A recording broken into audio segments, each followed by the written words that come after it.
our listeners, a bunch of small companies, how might they need Quest services? They might, hopefully they're listening for your story and your philosophy, which is captured in the thesis and your strategy, how you do business, the way you think it's coming across, just the way you talk about. But I'm sitting out here and thinking, well, that was interesting, but I don't need him. I'm just a small company sitting in Oklahoma or sitting in South Dakota. How, what should small contractors, these 5 to 100 employees or maybe 200 employees, what should they be thinking about and concerned about on IT? On IT? Well, not just IT, Yeah. but in your services. Yeah. But IT is the way a layman says it. And I think And I'm that, a well, layman. obviously everybody's talking about the whole way things are transforming in the IT world, digital transformation, cloud, all these things. And you can kind of get hung up on a lot of big buzzwords and so forth, and whether it applies to you or doesn't apply to you. I think what applies to everyone, and there is a misperception on this, a lot of our clients in the 10 employees to 50 or even to 100, 200 employee range have this perception that I'm not a target as far as a lot of this cyber stuff everyone's reading about. And I want to assure you, you are not a target. What you are is just someone that somebody has put out some automated bots out there that are looking for places to make money. And it's a business. The bad guys is an operational business. It's a very sophisticated business, and they do a great job penetrating companies who think they're not targets. And everybody's a target. So it isn't like, in the sense of your mind, maybe thinking, well, why would I be a target? Don't go that way. You are a target only because you exist. And people are going down the street. Think of someone walking down the main street of your town, and they're a criminal, and all they're doing is pushing on the front door and see if you forgot to lock it last night when you left the office.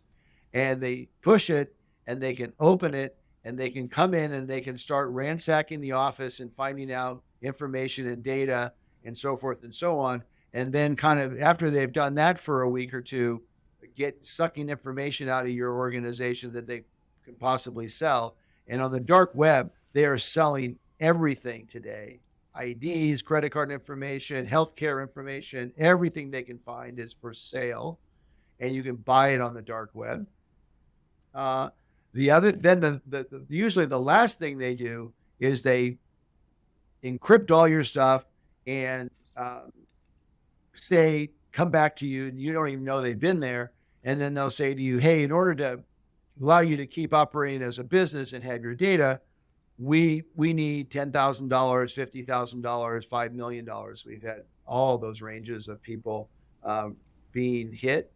And it doesn't matter the size of the business. We've had local contractors. We've had bottling companies. We've had everybody and anybody that you can imagine, law offices, accounting firms, that someone just pushed on the door, and they're usually in there for a couple of weeks. And then the last piece of their agenda is to hit you for ransomware. And you're not individually a target. Everybody's a target.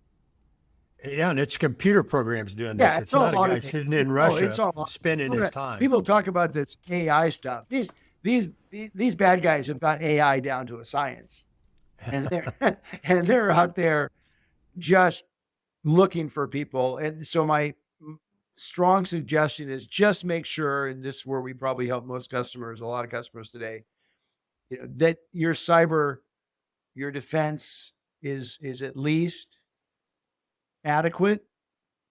But more important than that, just assume you are going to have an issue. You are going to be compromised. You are going to be held hostage. Okay, so what am I going to do when it happens?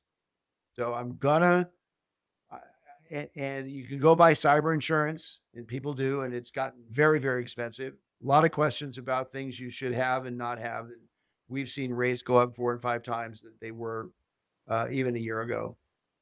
But also, what's my resiliency? What do I have data stored away somewhere where no one can get it, so that's a month old or a week old. I don't mean online storage, because your IT guy will say, yeah, we're backing up off online. We're backing up somewhere. No. I mean, you got a copy sitting there that's completely what we call air gapped or immutable, uh, or offline, that's sitting there. If the worst happens, I can go back and at least recover everything to a point that I stored it off a Right. month ago or 2 weeks ago or a week ago.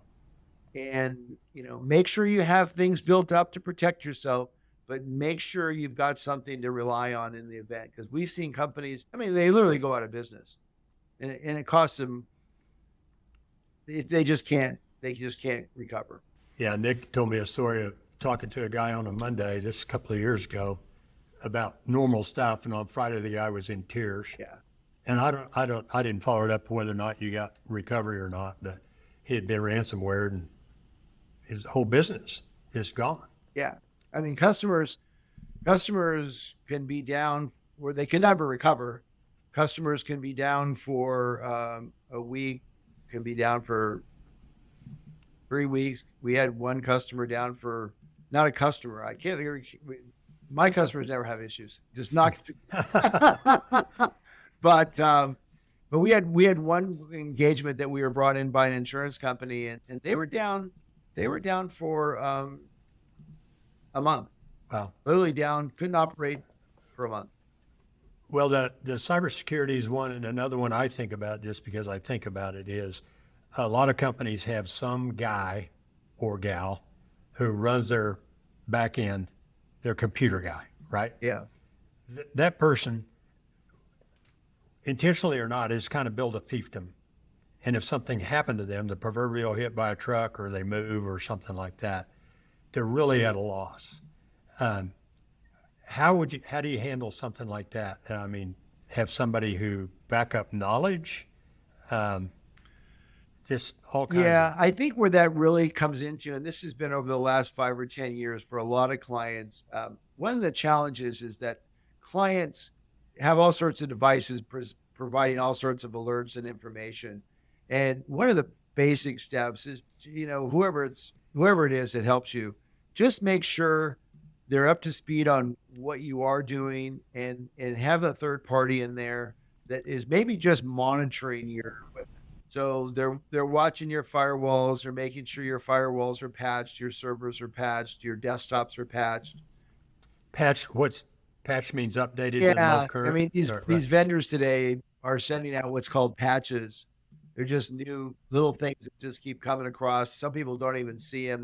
They ignore them or aren't aware of them, but they're not kept up on. That's usually the biggest challenge with cyber issues is folks aren't updating their patches on their various devices. And it's just a good idea to have someone in there in a holistic perspective, monitoring your systems, watching them, because your team really can't. There's maybe one person, and it's not like you want to come in and replace that person. That person's probably, very good in the sense of what they do for the client.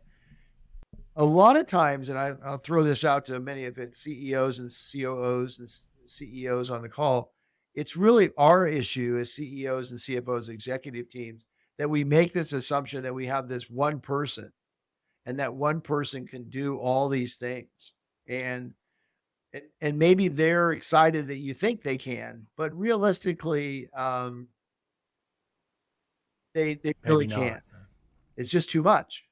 I mean, maybe their specialty is servers, or maybe their specialty is networking, or maybe their specialty is storage, or maybe their specialty is application and keeping your applications running, your QuickBooks running, or whatever it is that they have. But to say, yeah, they're going to cover all of my IT stuff, that's, in today's complex world, that's just not real. And a lot of companies in the space that we work to, the executives have that perception, and it's not fair to that one person or two person situation.